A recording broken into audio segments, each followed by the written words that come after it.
The approval of Nigeria's National Action Plan for promoting and protecting human rights from 2022 to 2026 indicates the government's commitment to improving its observance of human rights.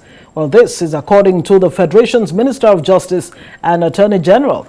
Abubakar Malami says the plan aims to ensure Nigeria's compliance with international standards for promoting and protecting human rights. The plan has now been approved for presentation before the International Human Rights Committee.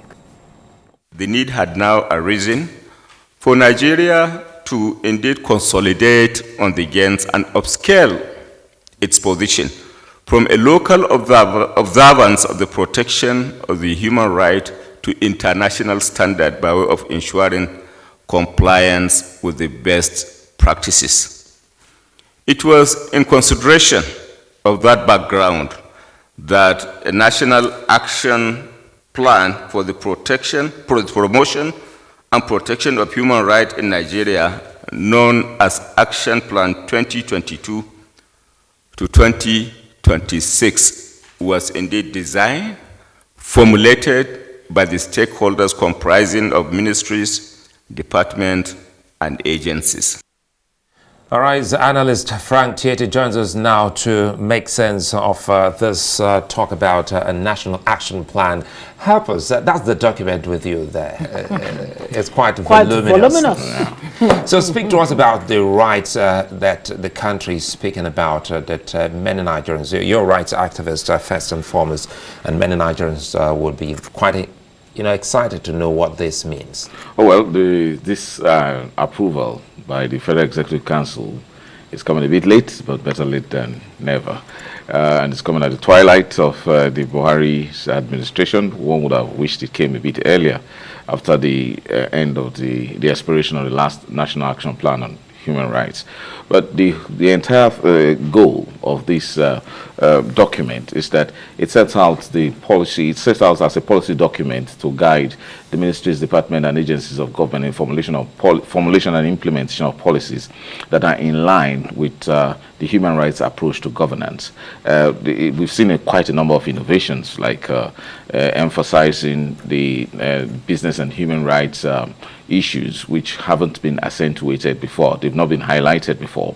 And this time around, in this National Action Plan, which is supposed to last between 2022 and 2026, shows that Nigeria is acknowledging not only the basic human rights that are contained, the fundamental human rights that are contained in Chapter 4 of the Nigerian Constitution, but also emphasizes its obligations specifically under economic, social, and cultural rights, talking about rights like housing, right to food, right to education. So there's a lot more emphasis beyond the rights, the normal rights of, right to life, right to dignity of the human person, right to liberty, and right to fair hearing. So with this, if ever the MDAs are actually committed to implementing this National Action Plan, we might as well just be heading for a country that will be very proud in the next few years that it respects the human rights of its citizens. It sounds quite good, but I'm wondering, this plan, is it even worth the paper it's written on? I mean, according to you,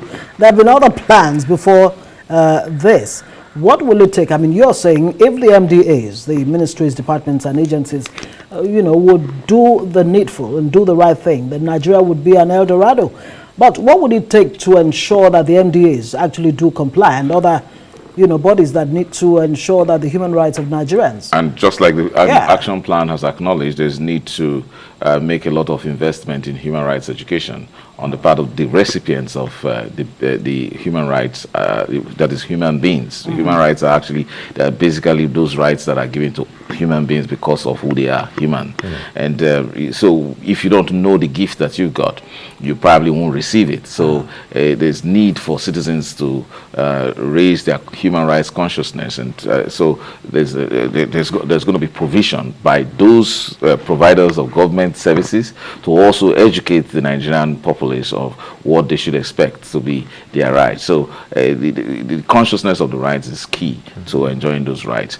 Again, this government started well, because if you look at certain laws that were very difficult to enact. They were enacted in 2017. The Anti-Torture Act, for example, was enacted by the Buhari administration, followed by the compulsory treatment of gunshot victims, 2017. Nigerian Senior Citizens Center Establishment Act was also established by this administration. So there's been a lot of respect for human rights in terms of, progressive achievement of developmental rights. However, if you look at the rights that touch on the quality of life, right to housing, for example, we're talking about for a long time 17 million housing deficit. Nigerians are living in very squalid. Well, I once spoke with the Minister for Works and Housing, and he actually questioned, the source of this 17 million that we've been, mouthing every now and again. I think it's understated if you consider the large number, the population, even though we're yet to have the new census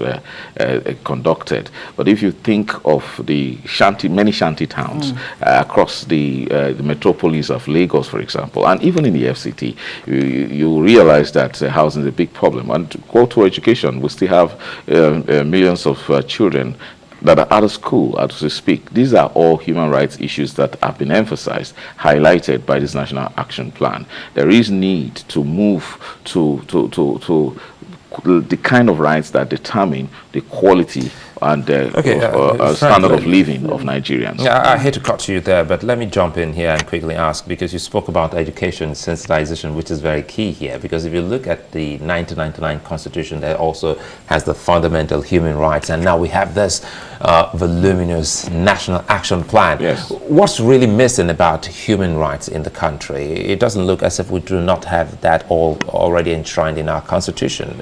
So it comes back to perhaps awareness or sensitization, which you spoke about. I think it's also the issue of standards, because we have state agencies who are the principal violators of human rights. Principal violators? Yes, and you talk about especially the law enforcement community, starting with the police, together with all the others, including the military. And this is not surprising, because our political life has actually been dominated by military intervention, which usually disregards human rights. But I do often give General Abacha the credit for having established the National Human Rights Commission in 1995. So nevertheless, the military our military history hasn't been helpful to the culture of promoting human rights in this country, and we're still grappling with the vestiges, with the hangover of those military days. The police, they think that it's about brutality, it's about being feared by citizens, forgetting that they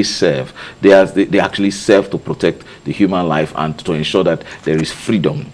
Unfortunately, that psyche of law enforcement hasn't changed. So there's a lot more need to invest in changing the mentality of the average Nigerian law enforcement agent, particularly starting from the Nigerian police. How fundamental is the issue of the value for human life? Well, I must praise this National Action Plan for its candor, especially when it goes to acknowledging the challenges Nigeria faces in enforcing these fundamental rights, together with these quality rights that these rights that determine quality of life. For example, the right to life.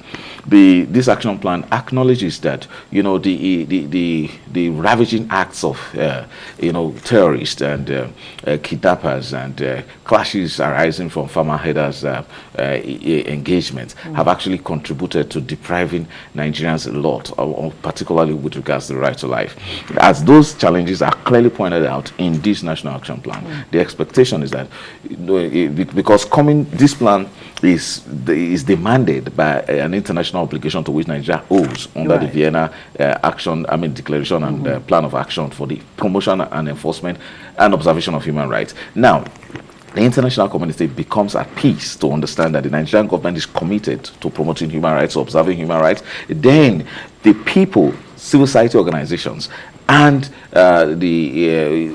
generally government will now understand the direction that the Nigerian government is going. There will be no guesswork as to what is expected as to standard or the commitment of a government. However, this is being approved by a Federal Executive Council of an administration that will be in less than 1 month. So what happens? The real commitment therefore lies in the machinery of government, particularly the civil service, in ensuring that this plan actually gets implemented to the benefit of Nigerians. Or else we might just have another interregnum between, as it was, between 2014 and 2023, getting to approve this action plan. We shouldn't let that happen. That's to say, maybe the political will is really just not there to do the needful. Frank Tietie, thank you very much. Arise News analyst joining us tonight on Newsnight.